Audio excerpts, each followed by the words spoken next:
Well, you only have to look at the results to say we know a lot more, unfortunately, about what doesn't work and what hasn't scaled than we do yet about what does work. We have gaping and persistent achievement gaps, and we have declining international competitiveness, and they have devastating effects on kids and communities.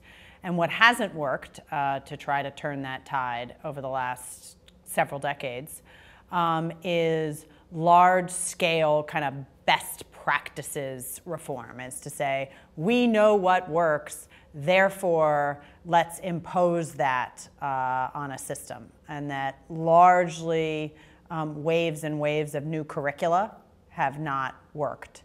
Largely waves and waves of new teacher training practices have not worked. What I think holds the most promise, but I think it is worth the humility to say is unproven at large scale, are more of the portfolio management approaches, which actually goes to the opposite end of the spectrum and says we are not imposing a single solution on a district, but rather, or a state, but rather we are going to release constraints and allow talented, innovative people, teachers, parents, anybody who wants to join this important fight for what we need to do for kids.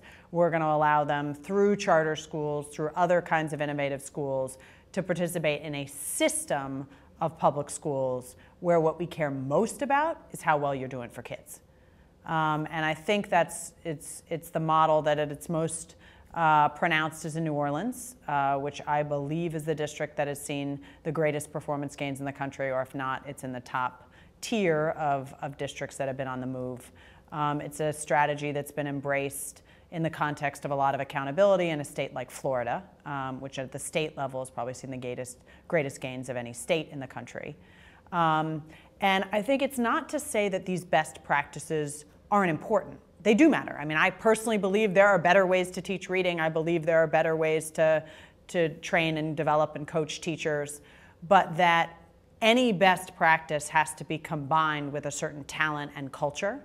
And so you have program, talent, and culture, and that a command and control approach is not attractive to the talent that we need to attract. We need the best and brightest becoming teachers and principals for our kids.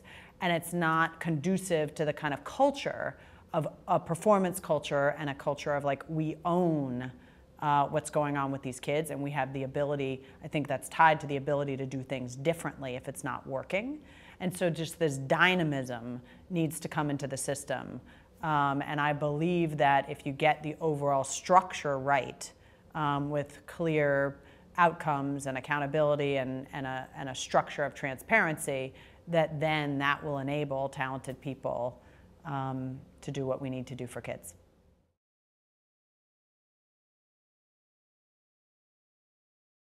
I think there's a tendency to think about our challenge in this country as an urban challenge. And that is where I certainly spend all of my time and effort, is thinking about how to close our gaping achievement gaps.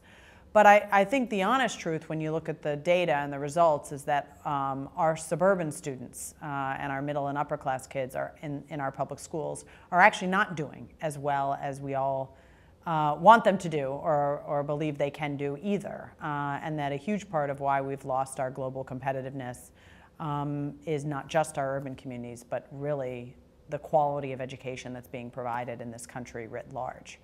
So I think it is worth saying that in defining the problem, we need to include everyone, although in a world of forced prioritization, I still think we should focus on our urban communities more.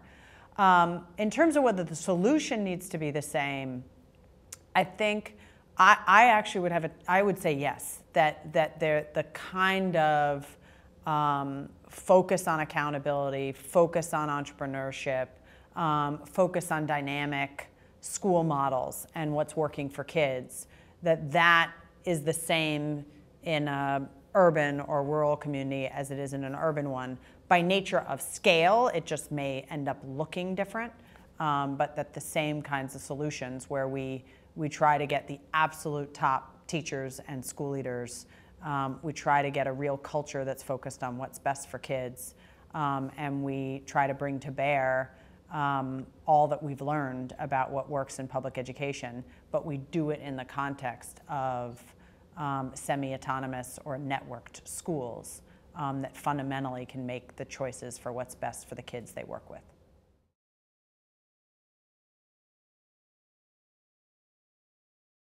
So I think the business community, they have an incredibly vested interest in making sure that the future employees that our country are producing are the kind that they need. And of course, they have a vested interest in just the health of our communities and our country.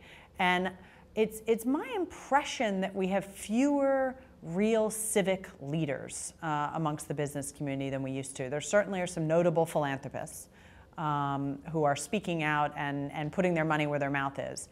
But that my impression, especially at the local level, is that we don't have the kind of powerful civic voice coming from the business community about rallying the community around what we need to do differently to strengthen our schools and more broadly our communities.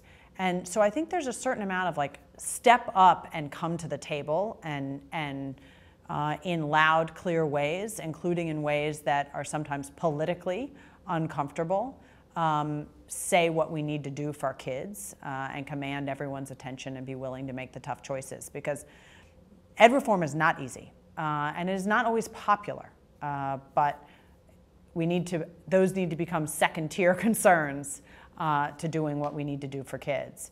And so I think there's a powerful role of leadership and engagement in what is fundamentally a political and community sphere.